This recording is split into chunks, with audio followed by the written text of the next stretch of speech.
ગુજરાતના લોકો સાવધાન થઈ જજો। રાજ્યના ખેડૂતો માટે માઠા સમાચાર છે। ખેડૂતો પોતાનો પાક બચાવવા તૈયાર થઈ જજો। આવતીકાલે હવામાનમાં પલટો આવશે।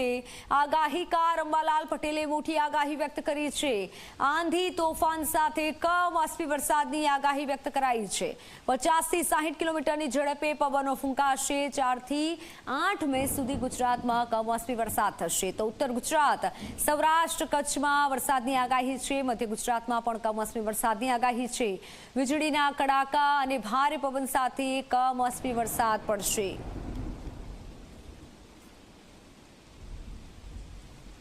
હવે ધીરે ધીરે પ્રિમોન્સૂન એક્ટિવિટી શરૂ થશે। ભારે ગાજ, આંધી અને પવનના તોફાનો કેટલાક ભાગમાં વીજ પ્રવાહ શરૂ થશે અને દેશના ઉત્તર ભારતના કેટલાક ભાગોમાં તો 80 કિલોમીટરની પ્રતિ ઝડપે આંધી પવન ફૂંકાવાની શક્યતા રહેશે। જ્યારે ગુજરાતના કેટલાક ભાગોમાં પણ 50 થી 60 કિલોમીટર ઝડપનો પવન ફૂંકાવાની શક્યતા રહેશે।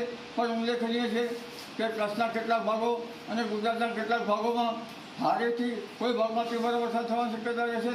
કોઈ ભાગમાં હળવું પૂર પણ આવી શકે। સૌરાષ્ટ્રના કેટલાક ભાગોમાં ભારે વરસાદ થવાની શક્યતા છે। ગુજરાતના કેટલાક ભાગમાં ભારે વરસાદ થવાની શક્યતા રહેશે।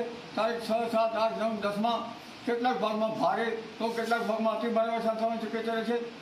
લગભગ ઝાડના મૂળિયા હારી જાય અને બાગાયતી પાકોને હરકત આવે કેટલો પવન ફૂંકાવાની શક્યતા છે।